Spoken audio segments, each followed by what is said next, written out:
अपने हाथों में चूड़ियां पहनेंगे या फिर हम साड़ी कपड़े पहनेंगे वो बिल्कुल नए होने चाहिए, कोरे होने चाहिए कि हम पुराने साड़ी कपड़े घर में पूजा कर रहे हैं और अपनी सासू माँ के साथ में पूजा कर रहे हैं या आपकी देवरानी जेठानी है, तो हमें कितनी सामग्री लेनी चाहिए? क्या हम सब अलग अलग पूजा की थाली इस्तेमाल करें कि एक ही पूजा की थाली में एक ही सामग्री में पूजा कर सकते हैं?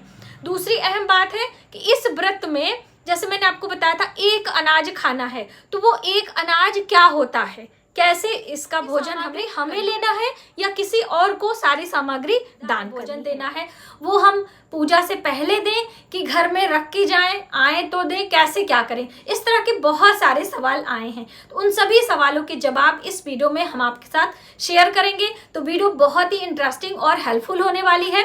वट सावित्री व्रत से पहले आपको ये जानकारी पता होनी चाहिए जिससे आप सभी सुहागन स्त्रियां अपने घर में विधि विधान से वट सावित्री व्रत को संपन्न करें और अपने पति की दीर्घ आयु का वरदान प्राप्त करें। सबसे पहले तो आप सभी बहनों को वट सावित्री व्रत की हार्दिक शुभकामनाएं। माता पार्वती की कृपा से आप सभी के पति की दीर्घ आयु हो, उत्तम स्वास्थ्य प्राप्ति हो, ऐसी मेरी शुभ कामना है। सभी सुहागन स्त्रियां इस व्रत को अवश्य करें। देखिए, आप मायके में हैं या फिर आप पीरियड से हो गए हैं, आपके घर में सूतक पातक हो गया है, तो क्या हम वट सावित्री का व्रत कर सकते हैं अथवा नहीं? व्रत करने से जुड़ी बहुत सारी बातें इस वीडियो में हम आपके साथ शेयर करेंगे। तो चलिए वीडियो की शुरुआत करते हैं। दोस्तों, पहला आप सबके जो सवाल आए हैं, पीरियड के दौरान इस व्रत को हम करें कि ना करें? बिल्कुल आपको इस व्रत को छोड़ना नहीं है, आप इस व्रत को कंटिन्यू कर सकते हैं। दूसरा, आप चाहे मायके में हो और चाहे ससुराल में हो, इस व्रत को आप जरूर करें। कोई फर्क नहीं पड़ता है आप मायके में हैं या फिर ससुराल में हैं। और यदि आपके घर में सूतक पातक हो गया है, जैसे कि बच्चे का जब जन्म होता है तो अभी 6 दिनों की छठी जब हो जाती है तो सूतक खत्म हो जाता है घर परिवार के लोगों के लिए, लेकिन जो जच्चा होती है जिसको बेबी हुआ है उसे 21 दिन तक मान्य किया जाता है। तो ऐसे में उनके पति को ये व्रत करना चाहिए। जैसे कि हम हरितालिका या करवा चौथ का व्रत करते हैं तो पत्नियां करती हैं, तो जब पत्नियां बीमार रहती हैं या उनका स्वास्थ्य अच्छा नहीं है तो पति करते हैं। इसी तरह से वट सावित्री का व्रत भी पति लोग अपनी पत्नियों के लिए जल फल पूरा फलाहार लेते हुए आप कर सकते हो। वट वृक्ष से मानसिक रूप से प्रार्थना कर लें, अपने घर में ही माता पार्वती भगवान की पूजा करते हुए आप इस व्रत को सिर्फ अपनी पत्नी के लिए करेंगे जिससे उनका व्रत कंटिन्यू हो। ये सवाल बहुत ज्यादा महत्वपूर्ण था, इसलिए मैंने पहले ही इसको शामिल किया है। अब जिनके यहाँ मृतक का सूतक लगा हुआ है यानी कि किसी की मृत्यु हो चुकी है, तो 11 दिन के बाद जो सूतक होता है वो समाप्त होता है। तो ऐसे में आपको उस दिन जल फल लेना है, अनाज त्याग करना है। तो अनाज आप ना खा के अपने मन में सोचें कि हम वट सावित्री का व्रत अपने पितरों को दान कर रहे हैं। कहते हैं कि जो हम व्रत पूजा करते हैं हम पूर्वजों को दान करते हैं, यानी कि जो हमारे अन्य पूर्वज हैं उनको हम इस मृतक के दौरान कोई व्रत, जैसे कि एकादशी का व्रत आ गया, वो भी नहीं छोड़ा जाता है, या फिर और भी कोई व्रत होता है तो हम उस दिन अन्न का त्याग करके सिर्फ जल फल पे रहकर उस व्रत को पूर्वजों के नाम दान करते हैं। उसका भी बहुत बड़ा पुण्य फल, यानी कि सिर्फ मानसिक रूप से कि ये व्रत हमने उनको दान किया और आपका व्रत भी कंटिन्यू रहता है। तो बस इस छोटी सी बात को आप समझ गए।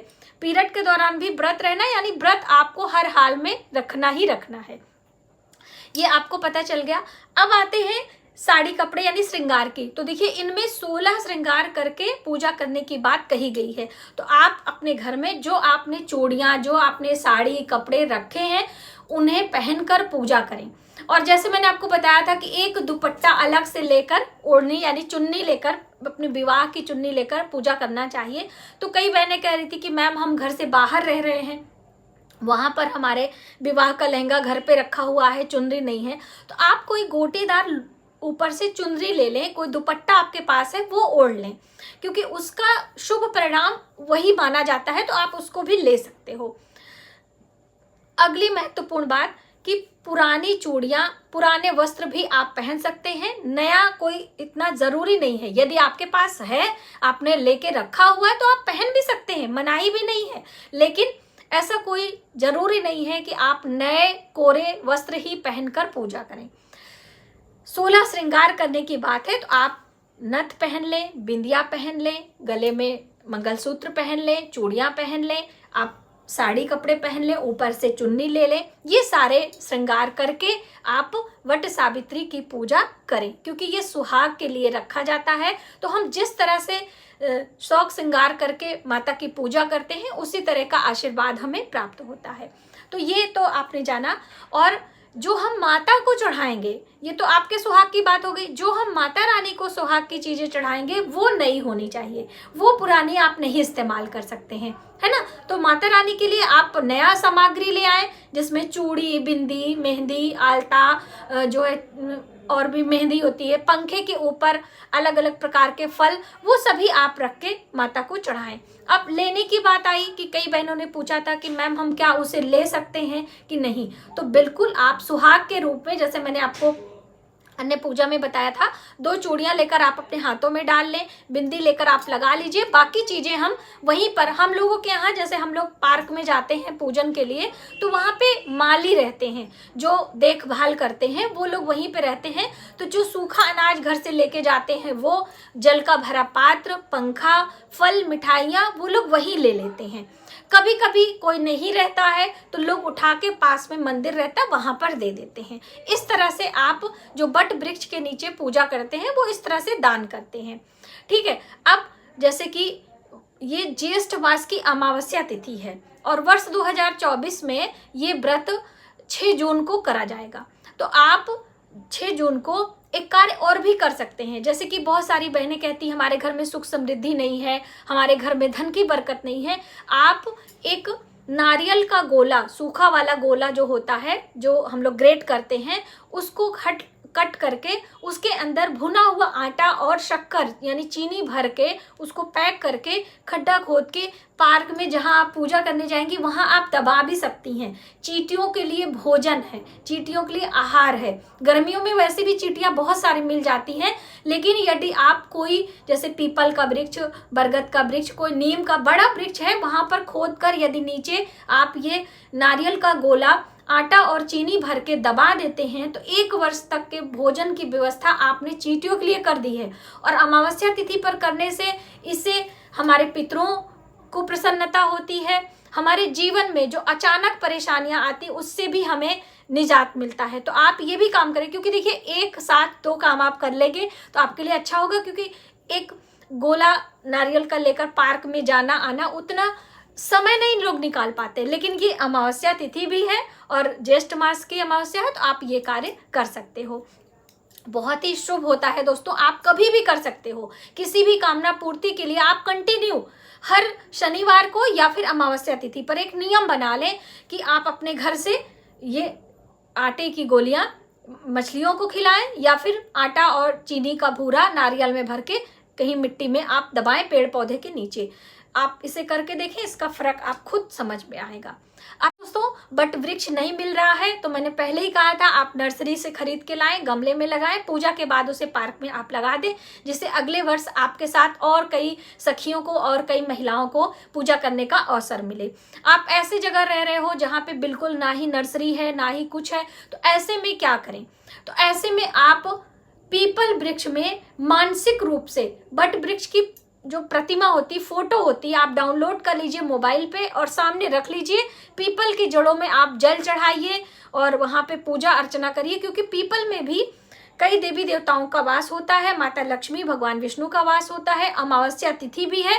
सिर्फ आप बट वृक्ष का ध्यान करते हुए पीपल में भी जल आदि चढ़ाकर परिक्रमा कर सकते हैं, उससे भी आपको कुछ ना कुछ पुण्य की प्राप्ति मिलेगी। दोस्तों जो बरगद का पत्ता होता है उसे अपने बालों में श्रृंगार के रूप में लगाया भी जाता है, तो आप बालों में यदि कहीं मिल जाए तो अच्छी बात है, वरना मानसिक रूप से आप वो भी लगा सकते हो। अब जब नहीं मिल रहा है, मजबूरी है, तो आप फोटो देखकर पूजा अर्चना करके पीपल की जड़ों में जल की सिंचाई करके पूजा परिक्रमा कर सकते हैं। बहुत सारी बहनें कह रही थी मैम हम तुलसी के वृक्ष में, तो देखिए प्रकृति की पूजा करना हमारे हिंदू सनातन धर्म में बताया गया है। तो अब बिल्कुल जब आपको कहीं नहीं मिल रहा तब आप ये काम करिएगा, वरना आप बट वृक्ष की ही पूजा करें, क्योंकि नियम के अनुसार माता सावित्री ने ये बट वृक्ष की पूजा की थी और बड़ के पत्तों में अपने पति सत्यवान के प्राण को यानी शरीर को छुपाकर उनके प्राण को वापस लेकर आया था यमराज से। 3 दिनों के बाद वो वापस आई थी। त्रयोदशी को वो गई थी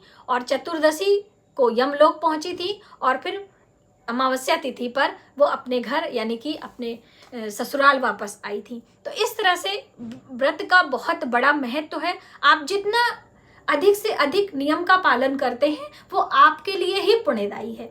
अब चलते चलते भोजन में यानी कि फलाहार में क्या एक अनाज, जैसे कोई पूछा था कि मैम एक अनाज का क्या मतलब होता है, खड़ा अनाज का मतलब, तो देखिए खड़ा अनाज में गेहूं आता है। तो आप गेहूं की रोटियां यानी कि आप पूरियां बना लीजिए और गेहूं से हलवा बना लीजिए, या फिर सिवैयां गेहूं की बनती हैं वो भी आप यानी सिवई पूरी खा लीजिए, हलवा पूरी खा लीजिए, दही और गुड़ के साथ में ये पूरी खा लीजिए। यानी मीठा अनाज खाते हुए आप व्रत कर सकते हैं। यदि आपको कोई परेशानी है, डायबिटिक पेशेंट है, तो आप सिर्फ फल लेकर इस व्रत को कर सकते हैं। जब हम परिक्रमा दे लेते हैं तो परिक्रमा देने के लिए भी कई बहनों ने पूछा था कि हम राइट साइड से घूमेंगे या लेफ्ट साइड से घूमेंगे। तो देखिए जब हम परिक्रमा करते हैं, चाहे चंद्रदेव की हो या फिर पीपल वृक्ष की हो या माता तुलसी की हो, राइट हैंड से, जैसे कि ये राइट हैंड है ना, सीधे हम हैं, तो बस ऐसे घूमना चाहिए। राइट हैंड से आपको फेरा लगाना है। अब फेरे का नियम 108 का है। आप 51 लगाइए, 31 लगाइए, 11 लगाइए। इस तरह से विषम की संख्या में आप फेरा लगा सकते हो। ठीक है। अब इसके बाद उस दिन चने की भी बहुत बड़ी महत्वता है। काला चना, तो भीगा हुआ काला चना आप बट वृक्ष की जड़ों में चढ़ाएं। काला चना निगलते भी हैं, यानी 11 चने मतलब पानी से निगला भी जाता है सबसे पहले जब व्रत आपका पूरा होता है, यानी कि जब आप पूजा कर लेते हैं तो ये किया जाता है। उसके बाद घर आके जल फल जो भी है आप कर सकते हो। कोई फल, कोई सूखा अनाज, दाल या चावल, सब्जी, मीठा, ये सारी चीजें दान करते हैं, क्योंकि उसी दिन हम उस व्रत का समापन भी करते हैं। तो इसलिए दान पुण्य करने के बाद ही आप अपने घर में कोई भी अनाज का चीज सेवन करें।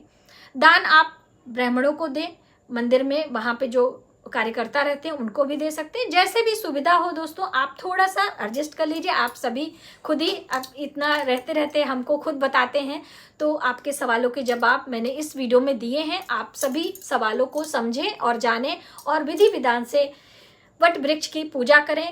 माता सावित्री और सत्यवान का आशीर्वाद लेते हुए माता पार्वती और भगवान शिव की पूजा करें। तो आज की वीडियो में बस इतना ही। यदि हमारी जानकारी आपको थोड़ी सी भी हेल्पफुल लगे तो प्लीज वीडियो को ज्यादा से ज्यादा लोगों में शेयर करें। आने वाले वीडियो के लिए सब्सक्राइब करें। मिलते हैं एक नई जानकारी के साथ नए वीडियो में। तब तक आप अपना, अपने परिवार का ख्याल रखें। जय माता दी।